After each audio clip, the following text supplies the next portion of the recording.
The Highwayman, a poem by Alfred C. Noyes. The wind was a torrent of darkness among the gusty trees. The moon was a ghostly galleon tossed upon cloudy seas. The road was a ribbon of moonlight over the purple moor when the highwayman came riding. The highwayman came riding up to the old inn door. He'd a cocked French hat on his forehead, a bunch of lace at his chin, a coat of the claret velvet, and breeches of brown doe skin. They fitted with never a wrinkle. His boots were up to the thigh, and he rode with a jeweled twinkle, his pistol butts a twinkle, his rapier hilt a twinkle, under a jeweled sky. Over the cobbles he clattered and clashed in the dark inn yard, and he tapped with his whip on the shutters, but all was locked and barred. He whistled a tune to the window, and who should be waiting there but Bess, the landlord's daughter, the landlord's black-eyed daughter, and she was plaiting a dark red love knot into her long black hair. And dark in the dark old inn yard, the stable wicket creaked, where Tim, the ostler, listened. His face was white and peaked. His eyes were hollows of madness, his hair like moldy hay. But he loved the landlord's daughter, the landlord's red-lipped daughter. Dumb as a dog, he listened, and he heard the robber say, "One kiss, my bonny sweetheart. I'm after a prize tonight, but I shall be back with a yellow gold before the morning's light. Yet, if they press me sharply and harrow me through the day, then look for me by moonlight. Watch for me by moonlight. I'll come to thee by moonlight, though hell should bar the way." He rose upright in his stirrups. He scarce could reach her hand, but she loosened her hair of the casement. His face burned like a brand as the hot cascade of perfume tumbled over his breast, and he kissed its waves in the moonlight. Oh, sweet black waves in the moonlight. Then he tugged on his rein in the moonlight and galloped away to the west. He did not come in the dawning. He did not come at noon. Then out of the tawny sunset, before the rise of the moon, when the road was a gypsy's ribbon, looping the purple moor, a redcoat troop came marching. King George's men came marching up to the old inn door. They said no word to the landlord. They drank his ale instead. But they gagged his daughter and bound her to the foot of her narrow bed. Two of them knelt at the casement, their muskets by their side. There was death at every window, and hell at one dark window, for Bess could see through her casement the road that he would ride. They tied her up to attention with many a sniggering jest.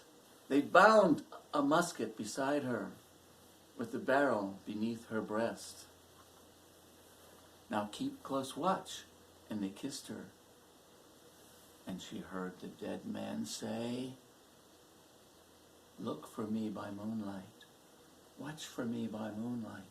I'll come to thee by moonlight, though hell should bar the way." She wriggled her hands behind her, but all the knots held good. She writhed her hands till her fingers were wet with sweat. or blood.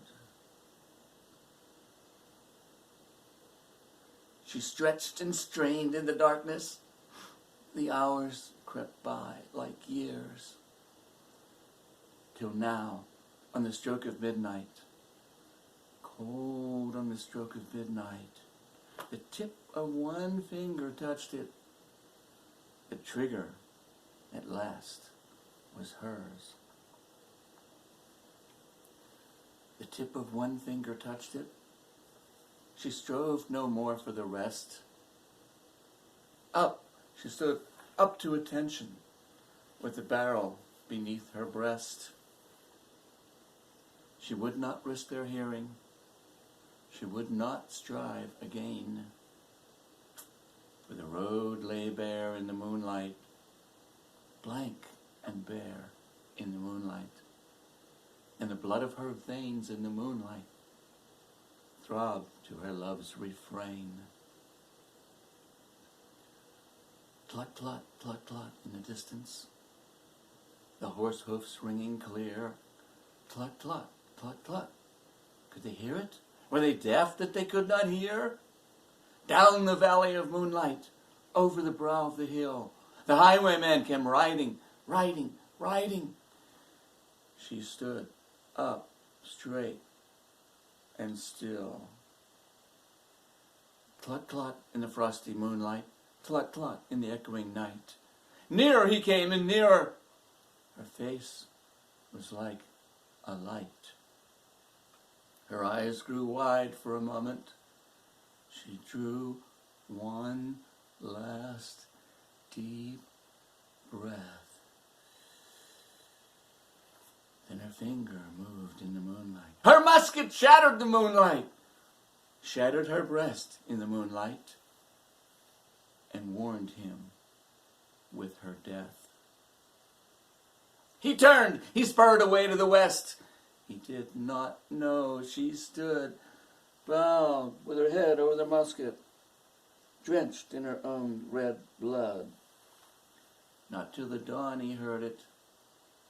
His face grew gray to hear how best the landlord's daughter, the landlord's black-eyed daughter, watched for her love in the moonlight and died in the darkness there.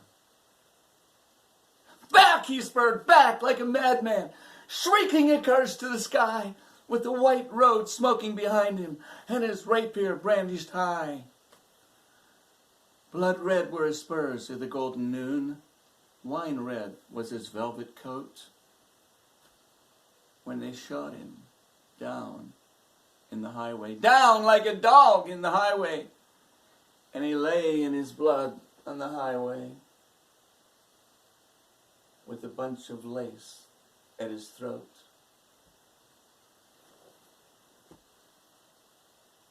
But still, of a winter's night they say, when the wind is in the trees, when the moon is a ghostly galleon tossed upon cloudy seas, when the road is a ribbon of moonlight over the purple moor, a highwayman comes riding, riding, riding. A highwayman comes riding up to the old inn door. Over the cobbles he clatters and clangs in the dark inn yard, and he taps with his whip on the shutters, but all is locked and barred. He whistles a tune to the window, and who should be waiting there but Bess, the landlord's daughter, the landlord's black-eyed daughter, and she's plaiting a dark red love knot into her long black hair. Alfred C. Noyes, 1906.